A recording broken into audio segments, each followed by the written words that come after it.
दिल्ली के जंतर मंतर पर सामाजिक कार्यकर्ता सोनम वांगचुक के समर्थन में प्रदर्शन कर रहे छात्रों पर हुए कथित लाठीचार्ज के विरोध में महाराष्ट्र के गोंदिया में कांग्रेस ने जोरदार प्रदर्शन किया। जय स्तंभ चौक पर कांग्रेस के पदाधिकारियों और कार्यकर्ताओं ने सड़क पर बैठकर केंद्र सरकार के खिलाफ जमकर नारेबाजी की। इस दौरान छात्रों पर हुई कार्रवाई की निष्पक्ष जांच की मांग की गई।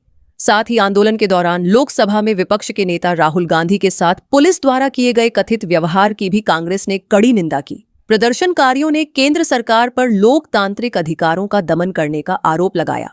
गोंदिया के जय स्तंभ चौक पर बड़ी संख्या में कांग्रेस कार्यकर्ता एकत्र हुए और छात्रों पर हुए कथित लाठीचार्ज के विरोध में प्रदर्शन किया। प्रदर्शनकारियों ने सड़क पर बैठकर केंद्र सरकार के खिलाफ जोरदार नारेबाजी की और कहा कि लोकतांत्रिक तरीके से अपनी बात रखने वाले छात्रों पर बल प्रयोग स्वीकार्य नहीं है। प्रदर्शन के दौरान कांग्रेस नेताओं ने कहा कि छात्रों की आवाज दबाने के बजाय सरकार को उनकी मांगों पर संवाद करना चाहिए। नेताओं ने आरोप लगाया कि लोकतांत्रिक अधिकारों का सम्मान करने के बजाय आंदोलन को बलपूर्वक दबाने का प्रयास किया गया। कांग्रेस ने पूरे मामले की निष्पक्ष जांच कर दोषियों के खिलाफ कार्रवाई की मांग की। दिल्ली में हुई कथित पुलिस कार्रवाई के विरोध में गोंदिया में हुए इस प्रदर्शन से कुछ समय के लिए राजनीतिक माहौल गर्मा गया। कांग्रेस ने मांग की है कि छात्रों पर हुई कथित कार्रवाई की निष्पक्ष जांच कर जिम्मेदार अधिकारियों के खिलाफ सख्त कार्रवाई की जाए ताकि लोकतांत्रिक अधिकारों की रक्षा सुनिश्चित हो सके। नीटची पेपर परीक्षेमध्ये जो पेपर फुटीचं प्रकरण समोर आलं त्यानंतर या देशातील विद्यार्थ्यांनी जंतर मंतरमध्ये आंदोलन केलं। त्या आंदोलनामध्ये सोनम वांगचुक जे शास्त्रज्ञ आहेत ज्यांना अनेक आंतरराष्ट्रीय पुरस्कार मिळालेले आहेत त्यांनी सुद्धा पाठिंबा दिला। काँग्रेसचे नेते आदरणीय राहुल गांधी यांनी छात्रों की गूंज या नावाने हे आंदोलन आधीच पुकारलेलं होतं। अशा वेळेस परवाच्या दिवशी ते आंदोलन चिघळण्याचा प्रयत्न नरेंद्र मोदीच्या या हिटलरशाही वृत्तीमुळे झाला। अनेक देशातील लहान लहान मुला मुलींवर लाठीचार्ज केला, अश्रुधुराच्या नळकांड्या फोडल्या, मरेपर्यंत मारण्याचा प्रयत्न त्या ठिकाणी केला।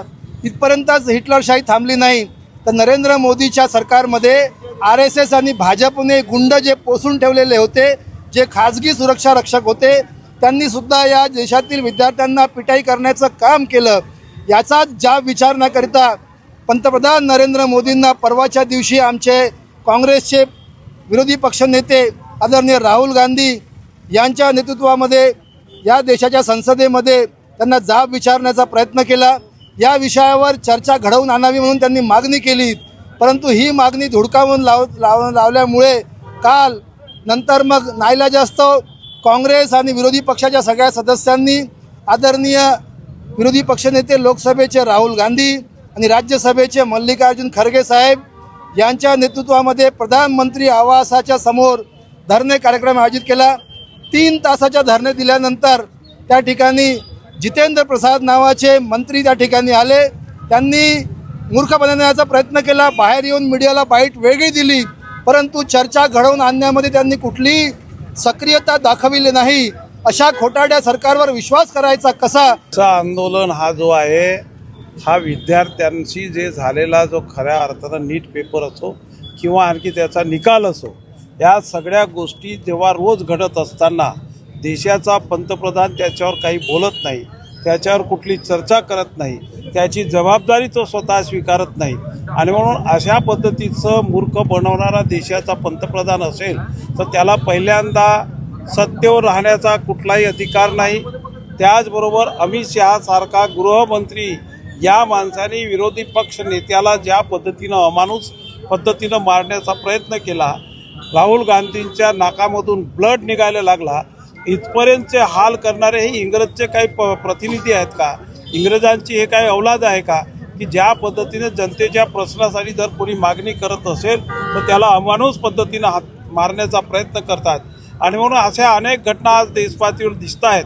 आणि म्हणून त्या संदर्भामध्ये काल झालेल्या घटनेच्या संदर्भात ज्या विद्यार्थ्यांना मारहाण, ज्यांचं रक्त निघाला, काही मुलं ॲडमिट झाले, राहुल गांधी असेल, अखिलेश यादव असतील, सुप्रिया सुळे असतील, आणखी इतर जे काही विरोधी पक्षाचे नेते असतील, या लोकांवर जो व्यवहार या लोकांनी सरकारच्या वतीनं केला त्याचा निषेध करण्याच्यासाठी आणि जे काही गुन्हे यांनी दाखल केले असतील ते गुन्हे मागे घेण्यात यावं या संदर्भामध्ये जिल्हा काँग्रेस कमिटीच्या वतीनं हे आज आम्ही या ठिकाणी डेप्युटेशन देण्याच्या संदर्भात आणि रस्त्यावर त्यांच्या विरोधाभास करण्यासाठी आम्ही या ठिकाणी आलो.